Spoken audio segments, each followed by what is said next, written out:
Hello students, NPO में आज हम लोग इस इलस्ट्रेशन को देखेंगे। मोस्ट इंपॉर्टेंट इलस्ट्रेशन है ये अपोलो हॉस्पिटल। देखो 2 साल का एडिशनल इन्फॉर्मेशन इस तरह दिया हुआ है।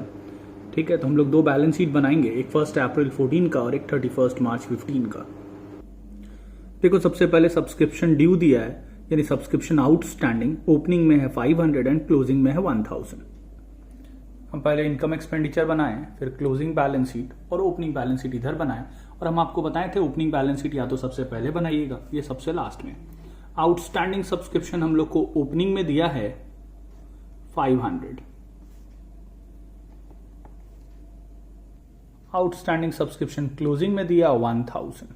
ठीक है, तो ओपनिंग वाला ओपनिंग बैलेंस शीट में लिख दिए, क्लोजिंग वाला क्लोजिंग बैलेंस शीट में लिख दिए।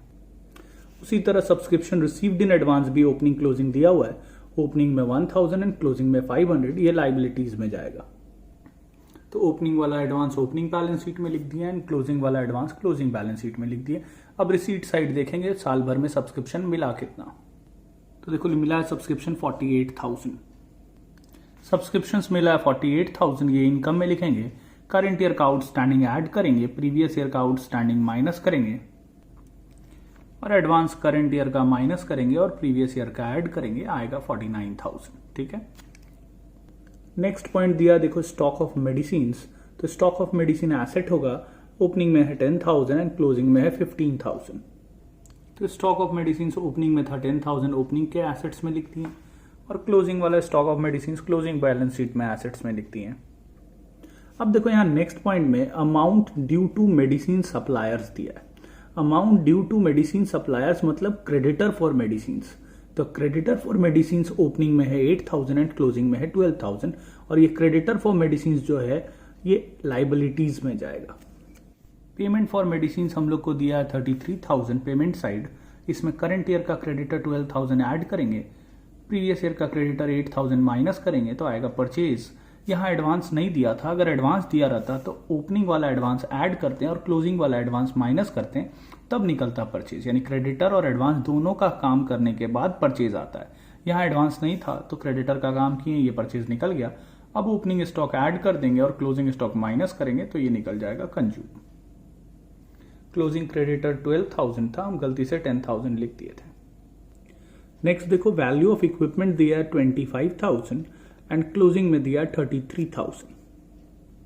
इक्विपमेंट्स एसेट्स है तो ओपनिंग वाला ओपनिंग बैलेंस शीट में लिख देंगे और क्लोजिंग वाला क्लोजिंग बैलेंस शीट में लिख देंगे। अब देखो इक्विपमेंट ओपनिंग में था 25,000, क्लोजिंग में बढ़ के हो गया 33,000। तो बढ़ने का सिर्फ एक ही कारण हो सकता है, परचेज किए होंगे। तो यहाँ पेमेंट साइड देखो परचेज ऑफ इक्विपमेंट हम लोग को दिया हुआ है 15,000। अब जरा सोचो ओपनिंग में था 25,000 का, 15,000 का नया खरीदे, तो 25,000 में 15 और खरीदे तो होना चाहिए था 40,000, लेकिन है सिर्फ 33,000। तो 40,000 का होना चाहिए था लेकिन है सिर्फ 33,000, तो 7,000 का कम हो गया। अब 7,000 का जो कम हो गया वो कम क्यों हो गया, तो उसका यहां पर एक ही कारण है कि डेप्रिसिएशन हो गया। ठीक है, क्योंकि सेल अगर किए होते तो यहां रिसीट साइड में सेल ऑफ इक्विपमेंट दिया होता है, लेकिन ऐसा तो कुछ है नहीं, इसका मतलब डेप्रिसिएशन हो गया। इक्विपमेंट फिक्स एसेट्स है तो उसमें कभी कंज्यूम नहीं लिखते हैं, तो ये कंज्यूम नहीं हुआ, ये डेप्रिसिएट हो गया। ठीक है, तो इक्विपमेंट था 25 का, 15 और खरीदे तो 40,000 होना चाहिए था, लेकिन है सिर्फ 33,000, तो बाकी 7,000 का डेप्रिसिएट हो गया। तो हम लोग निकालेंगे डेप्रिसिएशन ऑन इक्विपमेंट। तरीका सेम है, जैसे यहाँ परचेज था वैसे इसका भी परचेज दिया हुआ है। इसमें ओपनिंग बैलेंस ऐड करेंगे, फिक्स एसेट्स में स्टॉक नहीं लिखते हैं, बैलेंस लिखते हैं। ठीक है, तो ओपनिंग बैलेंस ऐड करेंगे, ओपनिंग बैलेंस है 25,000, तो ये होना चाहिए 40,000, लेकिन बचा हुआ है सिर्फ हम लोग का 33,000, दैट इज क्लोजिंग बैलेंस। तो इसमें क्लोजिंग बैलेंस माइनस कर देंगे तो बचेगा जो 7,000, ये आ गया डेप्रिसिएशन ऑन इक्विपमेंट्स। अब आते हैं बिल्डिंग। देखो ओपनिंग में है 70,000, क्लोजिंग में है 65,000, और कोई बिल्डिंग खरीदे बेचे नहीं है, तो 70,000 का था अभी 65 हो गया, 5,000 घट गया, ना खरीदे ना बेचे, तो वो 5,000 हो गया डेप्रिसिएशन। तो बिल्डिंग्स ओपनिंग बैलेंस शीट में एसेट्स में लिखे 70,000, क्लोजिंग बैलेंस शीट में लिखे 65,000, 5,000 जो घट गया वो डेप्रिसिएशन है, और डेप्रिसिएशन हमारे एक्सपेंडिचर में लिखते हैं। तो डेप्रिसिएशन ऑन बिल्डिंग के नाम से एक्सपेंडिचर में लिख देंगे हम लोग 5000। ठीक है, अब सारा एडिशनल इन्फॉर्मेशन हो गया तो हम लोग अब स्टार्टिंग से देखेंगे। तो सबसे पहले बैलेंस बीडी है, ये है ओपनिंग कैश, ये ओपनिंग बैलेंस शीट में एसेट्स में लिखेंगे। तो ये ओपनिंग बैलेंस शीट में एसेट्स में लिख दिए।